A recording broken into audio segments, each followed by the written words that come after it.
Nerevar at Red Mountain, by the Tribunal Temple. A scholarly description of the events surrounding the battle at Red Mountain and its aftermath. The following is from the Apocrypha, the hidden writings of the Tribunal Temple. It is a scholarly retelling of a tradition transmitted through the Ashlanders concerning the battle at Red Mountain and subsequent events. The Ashlanders associate this tale with the telling of Soule, a shield companion of Nerevar, who came to live among the Ashlanders after the death of Nerevar and during the ascension of the Tribunal. There are many variant treatments of this story, but the primary elements are consistent throughout the tradition. The murder of Nerevar, the tragic fate of dagothur, and the profane source of the Tribunal's divine power are denied by temple doctrine as ignorant Ashlander superstition, and not widely known among civilized dwemer. Resdayn, present-day Morrowind, was contested ground between two very different types of mer, the Kaimer, who worshipped Daedra, and the dwemer, who worshipped a profane and secret power. These two people warred with each other constantly until their lands were invaded by a young, vibrant, and violent alien culture, the Nords. Two heroes, one from the Kaimer and one from the dwemer, Indoril Nerevar and Dumak Dwarf Orc, made peace between their people and together ousted the alien invaders. Then, these two heroes worked long and hard to maintain that peace thereafter, though their counselors thought it could not last, or worse, that it shouldn't. Nerevar's queen and his generals, almalexia, sothasil, vivec, told him to claim all Resdayn for his own, but Nerevar would not listen, for he remembered his friendship with Dumak. There would be only peace. Until dagothur arrived. House Dagoth had discovered the source of the profane and secret power of the dwemer, the legendary heart of Lorkhan, which Dumak's people had used to make themselves immortal and beyond the measure of the gods. In fact, one of their high priests, Kagranak, was building a new god so that the dwemer could claim Resdayn for their own. The Tribunal urged Nerevar again to make war on the dwarves. Nerevar was troubled. He went to Dumak, his friend of old, and asked if what dagothur said was true. But Kagranak and the high priests of the dwemer had kept their new god secret from their king, and Dumak said the dwemer were innocent of any wrongdoing. Nerevar was troubled again and made pilgrimage to Holamayan, the sacred temple of Azura, who confirmed that all that dagothur said was indeed true, and that the new god of the dwemer should be destroyed for the safety of not only Resdayn, but for the whole world. When Nerevar went back and told his tribunal what the goddess had said, his queen and generals felt themselves proved aright and again cancelled him to war. There were reasons that the dwemer and Kaimer had hated each other forever. Finally, Nerevar, angered that his friend Dumak would lie to him, went back to Vardenfell. This time, the Kaimer king was arrayed in arms and armor and had hosts around him, and he spoke harshly to Dumak Dwarf Orc, king of Red Mountain. "You must give up your worship of the heart of Lorkhan, or I shall forget our friendship and the deeds that were accomplished in its name."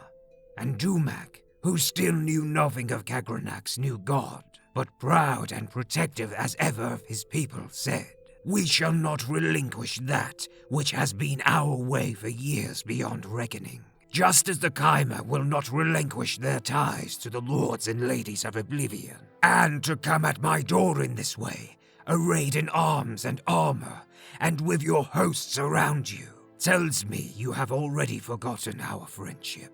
Stand down, my sweet Nerevar, or I swear by the 15 and 1 golden tones, I shall kill you and all your people." And so the Kaimer and dwemer went to war. The dwemer were well defended by their fortress at Red Mountain, but the bravery and cleverness of Nerevar's queen and generals drew most of Dumac's armies out into the field and kept them there, so that Nerevar and dagothur could make their way into the heart chamber by secret means. There, Nerevar met Dumac and the Dwarf King, and they both fell from grievous wounds. Dagothur slew Kagranak and took the tools the dwemer used to tap the power of the heart. He went to his dying lord Nerevar and asked him what to do with these tools, and Nerevar summoned Azura again, and she showed them how to use the tools to separate the power of the heart from the dwemer people. And on the fields, the tribunal and their armies watched as the dwemer turned into dust all around them, as their stolen immortality was taken away. Back in Red Mountain, Nerevar told dagothur to protect the tools and the heart chamber until he returned. Dagothur said, "But shouldn't we destroy these tools at once, so that they might never be used for evil again?" But Nerevar was confused by his wounds and his sorrow, for he still loved Dumac and the dwemer people, and so went to the fields outside of Red Mountain to confer with his queen and his generals, who had foreseen that this war would come, and whose counsel he would not ignore again. "I will ask the tribunal what we shall do with them, for they have had wisdom in the past that I had not. Stay here, loyal dagothur, until I return." Then Nerevar told his queen and generals all that had transpired under Red Mountain, and how the dwemer had used special tools to turn their people into immortals, and of the wondrous power of the heart of Lorkhan. The tribunal decided that the Chimer should learn how to use this power, so that Nerevar might claim Resdain and the world for their people. Nerevar did not expect or want this, so he asked his queen and generals to help him summon Azura yet again for her guidance. But the tribunal had become as greedy as Kagranak upon hearing of the power of the heart, and they coveted it. They made ritual as if to summon Azura, as Nerevar wanted, but almalexia used poisoned candles, and sothasil used poisoned robes, and vivec used poisoned invocations. Nerevar was murdered. Then Azura came forth anyway, and cursed the tribunal for their foul deeds. She told them that she would use her powers over dusk and dawn to make sure Nerevar would come back and make things right again. But the tribunal laughed at her and said that soon they would be gods themselves, and that the Chimer people would forget their old ways of worship. And Azura knew this would be true, and that it would take a long time before her power might bring Nerevar back. "What you have done here today is foul beyond measure, and you will grow to regret it. For the lives of gods are not what mortals think, and matters that weigh only years to mortals weigh on gods forever.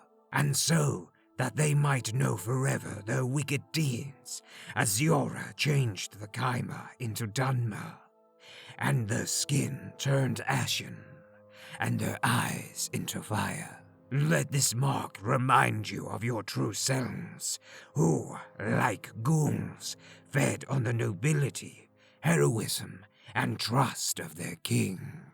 And then the tribunal went into Red Mountain and met with dagothur.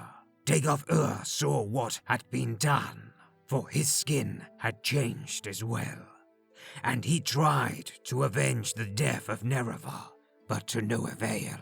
He was driven off and fought dead. The tribunal found the tools he had been guarding and, through study of Kagranak's methods, turned themselves into gods. Thousands of years after their apotheosis, the tribunal are still the gods of Morrowind, and the old ways of worship are remembered only by a few. and the murder of Nerevar is known to fewer. But his queen and generals still fear his return, for the words of Azura linger long, and they see the mark of her curse on their people every day.